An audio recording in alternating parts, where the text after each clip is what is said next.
अगर कभी घर में सास बहू का झगड़ा हो तो उस झगड़े को आप आसानी से निपटा सकते हैं। एक तो सास तेज हो सकती है, एक तो बहुत तेज हो सकती है। इसमें से एक तो कम सुने या एक तो ज़्यादा बोले या एक तो चुप रहे।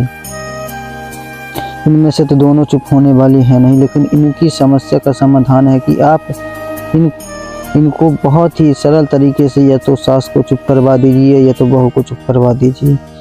इसमें दोनों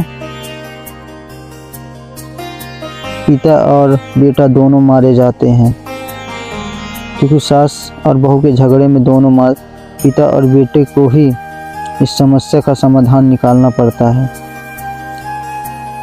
सास को चुप करवाना मुश्किल हो जाता है, बहू को चुप करवाना मुश्किल हो जाता है। आप धीरे धीरे उस वातावरण में इनको ढकेलिए जिस वातावरण से इनकी बुराइयां मिट सकें। इनके मन में जो कलेश है वो कट सके। इनको अहंकार होता है कि मेरी बहू ये नहीं करती, उसकी बहू ये करती है, मेरी बहू खाने को नहीं देती, उसकी बहू देती है। आपकी कुछ कमियों के कारण तो आपकी बहू आपको खाने को नहीं देती है। आप बोलोगे ये काम नहीं करती, वो काम नहीं करती, आप किसी कमी के कारण आप ही करोगे तो आपको उसको महसूस होगा। उस बहू को अगर महसूस होगा तो आपसे काम नहीं करवाएगी। धीरे धीरे वो सारा काम खुद अकेले करने लगेगी। धीरे धीरे अब वहाँ पे झगड़ा होना, कलेश होना। आप जिस तरह अपनी बेटी को मानते थे उसी तरह अपने बहू को मानिए।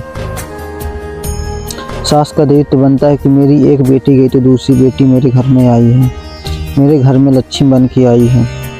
और उस बहू की ऐसी मानसिकता होनी चाहिए कि मैं एक माता पिता को छोड़ कर आई हूँ तो मेरे दूसरे माता पिता यहाँ मेरे को मिल गए हैं।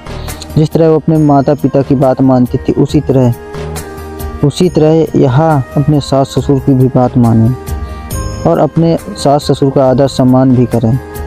और उसी तरह सास का भी काम होता है कि बहू को अपनी बेटी की तरह रखे। जिस तरह अपने बेटी के लिए सब कुछ करती उसी तरह अपने बहू के लिए करे, तो ये कभी नहीं घर में कलेश ना कभी झगड़ा होगा।